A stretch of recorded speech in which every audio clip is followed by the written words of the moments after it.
नमस्ते सबैजनालाई। यो मेरो जन्मस्थल। यो स्कुल चाहिँ मैले पढेको 1 देखि 3 सम्म पढेको, 1 2 3 सम्म पढेको। अनि यो चाहिँ मेरो गाउँ। त्यो नै मेरो चाहिँ घर। म जन्मस्थल त्यो गरामा जन्मेको, त्यो गरामा हैन, त्यो गरामा जन्मेको। त्यसपछि अनि माथि त्यो मेरो लेक माथि, त्यो माथि लास्ट देखिन्छ त्यो। अनि त्यो लेक त्यो देखिने चाहिँ मेरो जमिन छ त्यहाँ। यो ठाउँ हो, यस्तो छ। अनि मदेखि 3 4 5 त्यहाँ पढेको, फेरि त्यो स्कुलमा, त्यो स्कुलमा। अनि त्यो मेरो मावली गाउँ त्यो सिधा।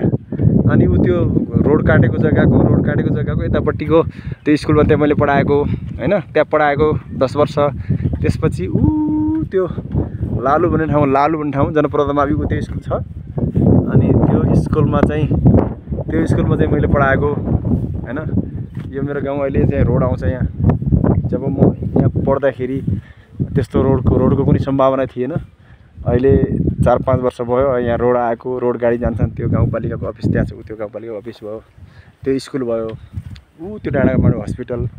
अनि यो चाहिँ मेरो हरियाली कति सुन्दर छ, हेर्नुहोस् त कति सुन्दर छ। यो जङ्गल, यो पहाड, यो हिमाल, यो बादल, यो वर्षा, यो घाम, अनि यो टावर यहाँनिर छ। यो मेरो गाउँले घरहरू यो सबै महत्तरा परिवार भन्छ यसलाई महत्तर गाउँ भन्छ, महत्तरा परिवार। यहाँदेखि त्यहाँदेखि यस्तो छ। अनि यो त्यो भैँसाखाल भन्छ, त्यो उता भन्छ हैन। अहिले वडा नम्बर 2 नरेन्द्र गाउँपालिका भन्छ यसलाई हैन।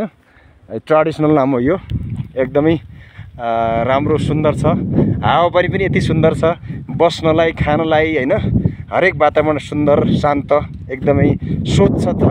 जहाँ कि हामीले गर्न सक्ने भनेको बिजनेस गर्न सक्छौँ। यहाँको जडीबुटी अत्याधिक जडीबुटीहरू पाउँछ। यहाँ अर्ग्यानिक जडीबुटी पाउँछ माथि लेकतिर।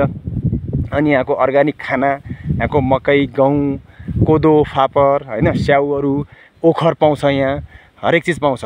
यस्तो यो सुन्दर ठाउँलाई कसरी विकास गर्न सकिन्छ, कसरी यसलाई चाहिँ अगाडि बढाउन सकिन्छ, कसरी यसलाई चाहिँ अझै अर्ग्यानिक बनाउन सकिन्छ, र कसरी यसलाई अझै विकसित गर्न सकिन्छ। रोडलाई व्यवस्थित, यो बिजुली पनि आएको छ, यो इलेक्ट्रिक लाइन पनि आएको छ। यो इलेक्ट्रिक लाइनलाई पनि कसरी व्यवस्थित गर्न, कन्टिन्यू र व्यवस्थित कसरी गर्न सकिन्छ।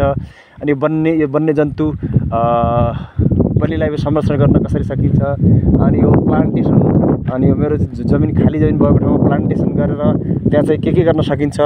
यदि त्यस्तो कोही प्लान्टेसन गर्ने मान्छे या कोही इन्भेस्ट गर्ने मान्छे छ भने त्यो मेरो चाहिँ खाली जमिन थुप्रो छ माथि, त्यो थुप्रो जमिनमा प्लान्टेसन गरेर केही चाहिँ औद्योगिककरण गर्न सकिन्छ। जहाँ कि बोट बिरुवाहरू प्लान्ट गर्न सकिन्छ। अनि कुनै अर्ग्यानिक फ्रुट्सहरू प्लान्ट गर्न सकिन्छ। त्यसो कोही इन्भेस्ट गर्ने मान्छे छ भने यसो चाहिँ कन्ट्याक्ट गर्नु होला। अरू थुप्रो जमिन छ यहाँ हैन।